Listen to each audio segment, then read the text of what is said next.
is married.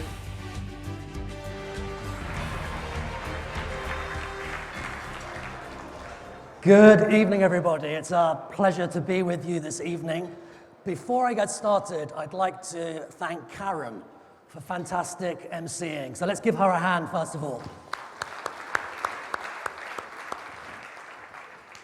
Tonight's topic is about disruption. And disruption has become one of those buzzwords, a bit like being Ubered. When your company becomes a verb, you know that you've arrived. This evening, I'd like to take you on a journey over the next 15 minutes into the hearts and minds of disruptive thinkers. Disruption means doing what others aren't doing and thinking what others aren't thinking. It's about faster, smarter, leaner, cheaper, better. Are you ready to get started? So, yesterday I checked into a hotel. It's great to see that even hotels are now embracing disruption. My hotel had over 9 different types of pillow. Foam, hypoallergenic, feather, goose. To add to that, there were 15 different lighting options.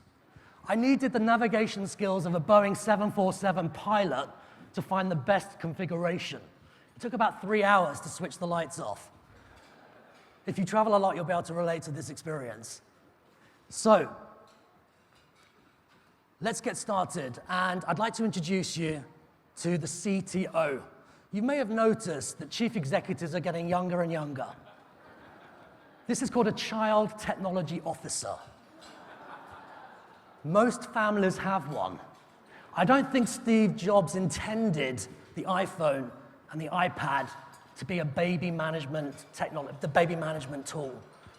So, the speed of change now is truly breathtaking. It's not only people that are being disrupted, it's also our beloved pets. Take a look at this video.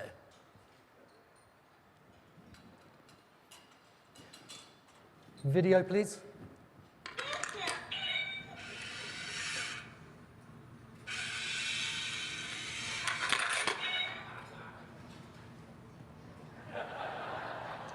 That's the face of somebody who's been Ubered. And there's a serious point here that any industry and any business is now at risk of being Ubered. We've seen incredible change over the last 10 to 15 years, and that's only going to accelerate.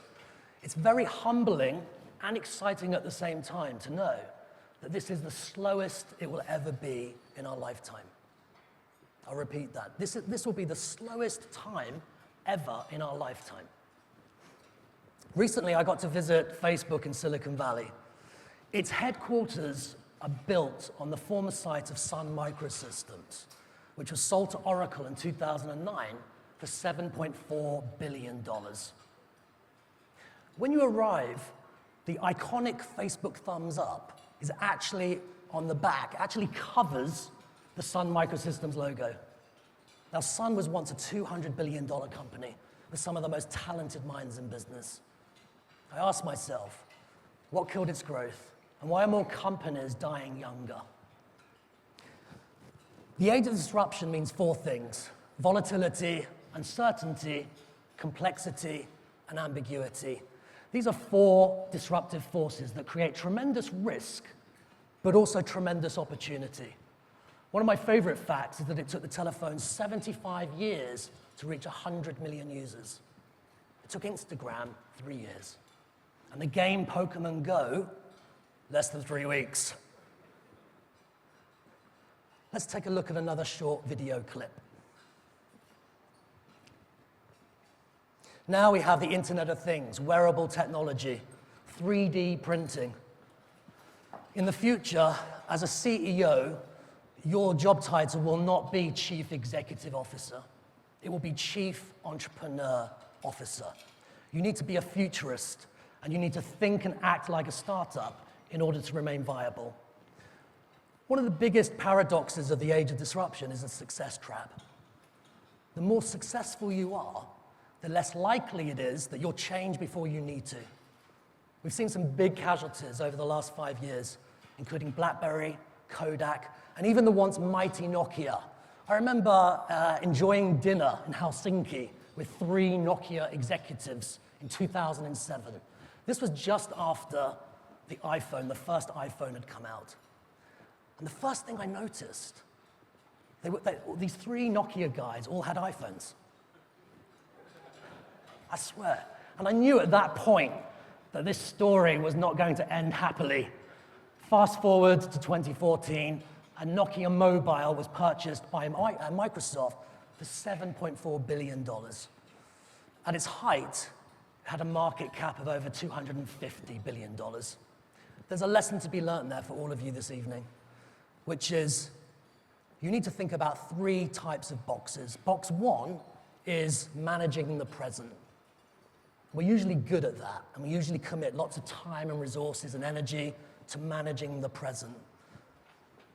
But box 2 is about selectively letting go of the past. And that's very difficult to do when you're successful and making money. Box 3 is about creating the future. The reality is that most CEOs spend all their time and energy in box 1 at the expense of box 2 and box 3. So a key message this evening is, where are you spending your energy and where is your talent spending their time? Box 1, box 2, or box 3? Reed Hastings at Netflix, he's a great example of a CEO who keeps disrupting himself before he needs to be disrupted. First of all, it was subscription for Netflix. Then it was video streaming. And now they're making their own movies. One of my favorite stories about the speed of change is a guy called Jan. Hands up if you've ever used WhatsApp. Yes. WhatsApp, Jan, this is Jan, he's 39 years old. He grew up in a rural village, a bit like Guangdong, very poor rural village, just out of Kiev, Ukraine. Had a very humble background, and due to different problems politically, he had to leave the country with his mother, and he never saw his father again. That was setback number 1. Setback number 2, he moved to the US and started a computer science degree at San Jose University. Like most of these entrepreneurs, he dropped out. He dropped out after 2 years. And then he got a job at Yahoo. During this time, bad luck number 2 hit him. His mother got cancer. And by the age of 23, he was alone. No friends, no family. At Yahoo, his luck started to change.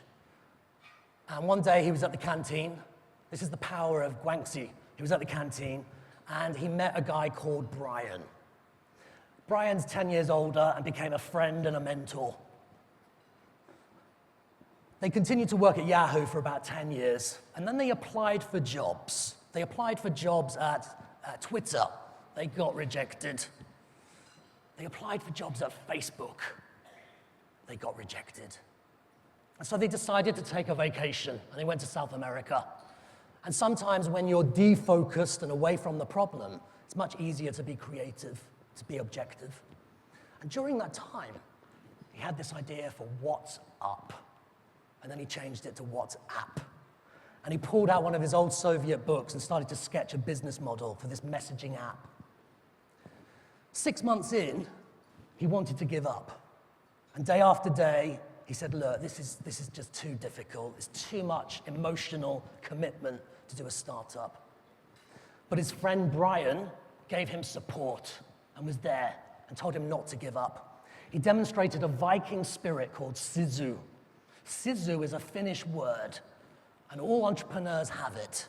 It means tenacity, determination, and grit. Sisu. And Jan has lots of sisu.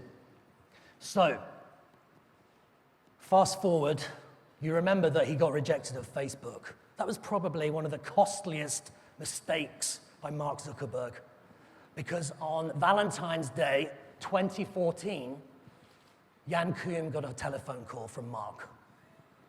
And over cake and coffee, they decided to buy WhatsApp. This was just 60 months later. So from 0 to 60 months, WhatsApp was acquired for $19 billion. Now, they only have 55 employees, although I hear they're hiring. Now, to give you a sense of that, what does it mean? The value per employee at Apple is one of the highest in the world. It's about $1.3 million. The value per employee at WhatsApp was $344 million. What Jan did was inspirational because when he signed the papers to become a billionaire, he went back to the social services where he used to queue every week to collect a $100 food stamp to feed him and his mother. That's how poor he was. And so when he signed the papers for $19 billion to sell WhatsApp to Facebook, to pay homage to his mother and his father, he went back to the social services and signed the papers. We can all take inspiration from this because what Jan showed was extreme courage in the face of adversity. Number one, he lost his home. Number two, he lost his parents. And number three, he lost his job. But he demonstrated those bounce-back skills. What can you do to win in the age of disruption? Can I suggest that, first of all, you think 10x, not 10%? 10x is a concept, a mindset. It's a skill, it's a spirit, it's a way of thinking. And it's about thinking 10 times bigger, not 10% more. Most companies think in small 10 or 15% increments. 10x thinking forces you to completely shift your perspective so that you start again from ground zero. Examples of 10x thinking. When JF Kennedy said, let's put a man on the moon in 10 years, that was 10x. When Bill and Melinda Gates started that foundation to wipe out malaria in 10 years, that was 10x. When Jack Ma of Alibaba decided to launch his business to serve over 2 billion customers and help over 10 million businesses, that was 10x. What could you 10x? Is it a supply chain, a process, a service? The simple truth is, in the age of disruption, if you're not 10xing and if you're not disrupting the status quo, well, you're becoming. My final story is about two business builders, pioneers, risk takers, Elon Musk and Jeff Bezos. Elon Musk has inspired many companies, including PayPal, SpaceX, Tesla, Hyperloop, a transport system that will go over 1,100 miles an hour, and many others. Jeff Bezos, he's also a pioneering entrepreneur. He's actually adopted, one of his daughters is adopted Chinese. Both of them think like startups. For Elon Musk, his number one business principle is not taking a risk is a risk. The number one business principle for Jeff Bezos is every day you need to plant seeds, watch them grow, and be flexible on details and stubborn on vision.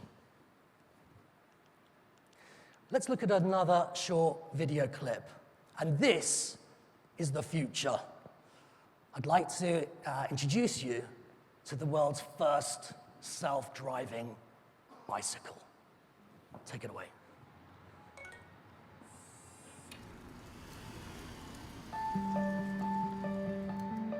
The Dutch cycle more than any other nation in the world, almost 900 kilometers per person. But that also means we have 350,000 bike-related injuries. Now imagine that we would make biking safer, smarter and easier by applying self-driving technology to biking. We taught our self-driving bike to figure out where it is, what's around it, what will happen next, and what it should do.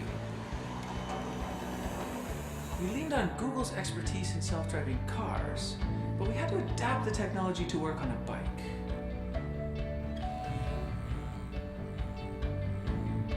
We decided to add 2 additional features. First, you can request the bike to pick you up wherever you are, and we developed a comfort mode, adjusting the pedals to a perfect resting position. I think the self-riding bike could really give a boost to the economy because people could also work on their bicycle. You work in your office, you work in your home, you work in your car. You could even work on your bike. I have so much more time. My kids love it. They're just free. They can go anywhere they want, anytime they want. It's amazing.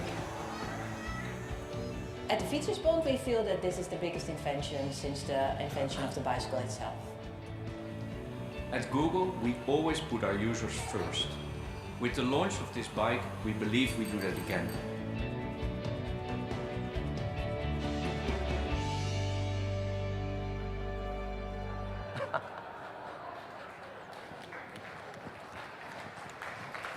Now I have a confession. I have a confession. You may have noticed that it said April 1st, and that's Google doing their yearly April the 1st joke. But saying that, there's no doubt that in this age of disruption, where the speed of change is accelerating, science fiction will become reality more frequently. I've recently seen photographs of the first implantable mobile, for example. So we shouldn't rest on our laurels. Let's finish where we started. Are you ready for the age of disruption? I want to leave you with some final takeaways. Remember to adore mastery and reject mediocrity. Be courageous and show spirit. Think big, think bold, and act quick. Tomorrow's problems can't be solved with yesterday's thinking. And finally, this is not the end. It's not the beginning of the end, but it might be the end of the beginning.